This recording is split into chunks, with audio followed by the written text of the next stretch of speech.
Bon, il est presque 11h50. Merci d'être à l'écoute. Écoutez, le monde entier s'organise pour faire la lutte à Uber. Je lisais encore des coupures de presse hier.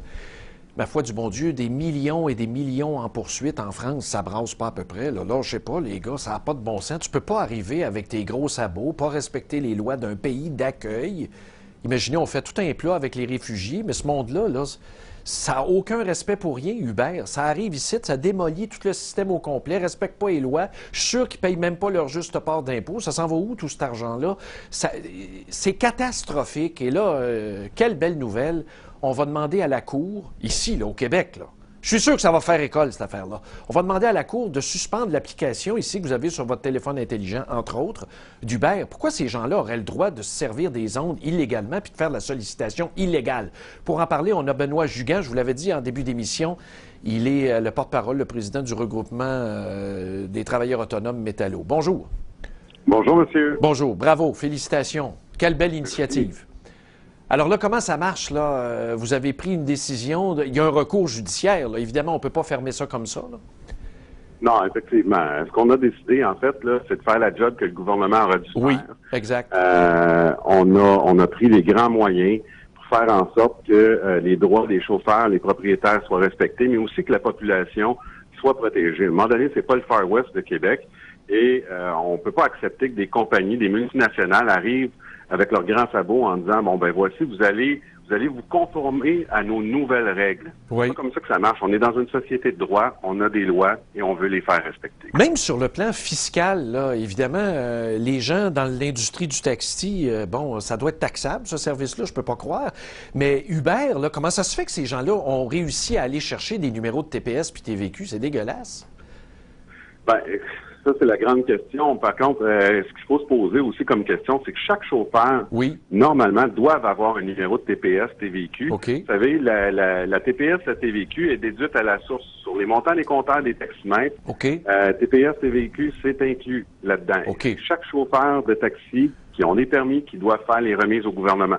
OK, donc ça, c'est comme une caisse enregistreuse, là. On peut pas s'en sauver, c'est parfait. Mais là, Uber, là, comment ça marche? Là, admettons, moi, je décide de prendre Uber, là, le SMAT, là. J'arrive là, coudonc, c'est quoi? C'est une application? Il n'y a pas de taximètre là-dedans, il n'y a rien? Non, voilà. Et l'argent, on a publié une vidéo, justement, hier, là, qui Oui. explique un peu où est-ce que l'argent s'en va. OK. Écoutez, c'est assez effarant, là. On fait une approximation, mais en dedans de 5 minutes, là, l'argent a transité par votre téléphone, par votre carte de crédit. Oui. Elle est envoyée dans les serveurs à San Francisco. Ben voyons donc. On va aux Pays-Bas, à Amsterdam. Hein? Mais c'est de l'évitement, c'est pire que de l'évitement fiscal, ça, j'oserais dire. C'est quasiment de la fraude. Tout à fait. Puis attendez, c'est pas fini. Ça part d'Amsterdam. Il y a de l'argent qui est gardé parce que les chauffeurs reçoivent leur chèque de où? D'Amsterdam. Ben voyons donc. Puis le reste de l'argent s'en va aux Bermudes. Puis là, on fait la trace complètement de l'argent. Ben j'ai mon 65 voyage. minutes. Hey, écoutez, là, si Enquête faisait un reportage là-dessus, ça serait incroyable. Ça n'a pas de sens. Il faut faire fermer ça, cette boîte-là. Et voilà. On parle de la construction, les restaurants, les coiffeuses, là, souvent, là, ils font ça en parallèle, mais eux, là, ils nous rient en pleine face. Ben, Monsieur Gendron, si vous me permettez, là, Oui. on a un éléphant dans la pièce, là, puis le premier ministre n'est pas capable de le voir ou veut pas le voir, hein. Je pense que c'est plus ça. Mais je pense que si on s'attaquait à ce problème-là, déjà en partant, là, on aurait réglé bien des situations. Mais là, avez-vous eu, parce que les gens disaient, bon, Poetti s'est enfargé dans l'histoire d'Uber, ça lui a peut-être pas coûté son poste, mais ça n'a pas aidé. Là, y a-t-il eu un son de cloche du gouvernement? Poetti est parti? Ben, on n'a pas eu encore d'appel de la part du gouvernement. Ce qu'on entend, et on espère rencontrer M. Daou le plus rapidement possible. Oui, oui. Par contre, on est quand même satisfait. On a entendu M. Poetti, justement, sortir aujourd'hui, OK. puis expliquer ce qui s'est passé dans le dossier d'Uber, et on se rend bien compte que la problématique, c'est le premier ministre. Le premier ministre qui ne sait pas prendre position. Il se fait dire par son propre ministre qui, à l'époque, lui disait, ben écoutez, on a des lois qui sont en place, Oui. les gens doivent les respecter. Oui, oui, oui, oui. Écoutez, je ne sais pas si ça se fait, évidemment, ces gens-là opèrent avec une charte corporative aussi. Comment ça se fait que l'inspecteur des institutions financières, l'autorité des marchés financiers, prend pas les mesures pour révoquer cette charte-là? Vous dire, il opère en violation de tout, là. Vous savez quoi? Je pense que puis c'est une opinion bien personnelle, là, M. Gendron, mais je pense que quand on arrive avec une multinationale, avec quelqu'un qui dit, bon, ben, on vaut 50 milliards de dollars, Puis? ça rend beaucoup de gens frileux. Ah oui? On dit, on embarque dans les procédures. Mais vous savez quoi? Nous, au Métallo, on a décidé qu'on n'avait pas peur d'une multinationale, puis c'est pas vrai qu'une multinationale va rentrer ici au Québec puis va faire sa propre loi.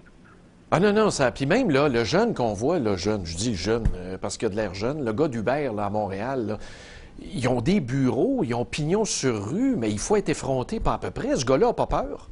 Moi, j'aurais peur. Sincèrement, j'aurais peur. Je dis pas là, que les gens du taxi vont se révolter, là, puis que ça va devenir le bordel, mais ça prend du front tout le tour de la tête.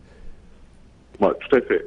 Sur le principe des nouvelles arrivées technologiques, hein, on se dit, bon, ben il n'y en a pas de problème, on se cache en arrière d'un ordinateur, Oui, oui. on communique par une application, on filtre toutes les informations, puis on envoie des gens qui vont écrire n'importe quel commentaire sur Internet sous couvert de l'anonymat. Écoutez, c'est pas une compagnie, tant qu'à nous, qui est responsable. C'est pas un bon citoyen corporatif en plus. C'est clair. Non, puis la question là, fiscale, là, vous avez un maudit bon clou à part de ça, là. Le gouvernement ne pourra pas se cacher longtemps. Est-ce qu'il y a des délais pour l'injonction? C'est une procédure d'injonction que vous demandez. Ça sort assez rapidement, habituellement, là? Ben oui, exactement. On demande une injonction permanente. Ce qu'on demande, c'est la désactivation de l'application Uber partout sur le territoire du Québec et également Uber Partner.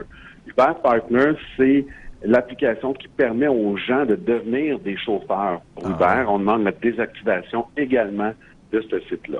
Bravo. Ça devrait se faire rapidement. Demain, la requête est déposée demain matin devant les tribunaux. Vous avez mis le doigt sur le bobo en ouverture d'entrevue. Ça serait la job d'un procureur général, d'un ministre de la Justice. Ça serait la job du gouvernement, mais c'est vous qui la faites. Merci beaucoup. Une chance, vous êtes là. Merci. À la prochaine. Merci, au revoir. Benoît Jugan, qui est le porte-parole du regroupement des métallos autonomes, des travailleurs autonomes métallos, pardon. Alors, ils font la job du gouvernement. Croyez-vous ça, vous? Ces gens-là ont eu une charte corporative, que ce soit une charte fédérale ou provinciale, ça n'a pas d'importance, là. Ils ont eu une charte corporative. Ces gens-là ont eu des numéros de TPS TVQ. Ces gens-là opèrent en toute légalité. Pignon sur rue, légalité, je le dis entre guillemets, là, parce que c'est complètement illégal de A à Z. Moi, j'essaierais de me partir une compagnie de taxi demain matin à Huntingdon, là. Hein? Il y a Taxi Génie, là, qui opère, là, mais moi, le fin finaux, là, je ferais du taxi. C'est évident que le bureau du taxi viendrait, ou je ne sais pas, le ministère des Transports viendrait me ramasser assez raide, puis je ferais la première page du journal. C'est clair. Mais comment ça se fait que ce fendant-là, le jeune qu'on voit, là, d'Uber, là, lui, il n'est pas inquiété de personne? Puis avez-vous entendu, l'argent, ça se ramasse où? Ça va où? Ça transige où? Là, on s'est fait à la gueule là, sur Québécois, là, le reportage d'enquête, là, alors qu'il n'y avait rien d'illégal là-dedans. Il n'y avait rien d'illégal, ils font tous ça. Mais là, on a quelqu'un qui opère illégalement. Il opère illégalement au Québec, là. C'est clair, là? Il opère pas légalement, là. Mais comment ça se fait, là? C'est plus de l'évitement fiscal. Quand tu opères illégalement une opération commerciale, puis que tu prends l'argent, puis que tu achètes où tu voudras, ben si c'est pas de l'évasion fiscale, je me demande bien c'est quoi, là? Parce que ton action même, au début, est illégale. Alors, l'argent que tu collectes avec ça, elle est illégale. Tu n'as pas le droit de l'encaisser. Alors, tu la mets où? Tu l'envoies où? Puis, est-ce qu'on a notre juste part? Je ne veux même pas rien savoir de ça. On devrait te fermer. C'est tout. Bon. On prend une pause dans quelques minutes. Là, on va aller respirer l'air frais dehors. Ça va nous faire du bien, là. Il y a une bulle qui est passée au cerveau.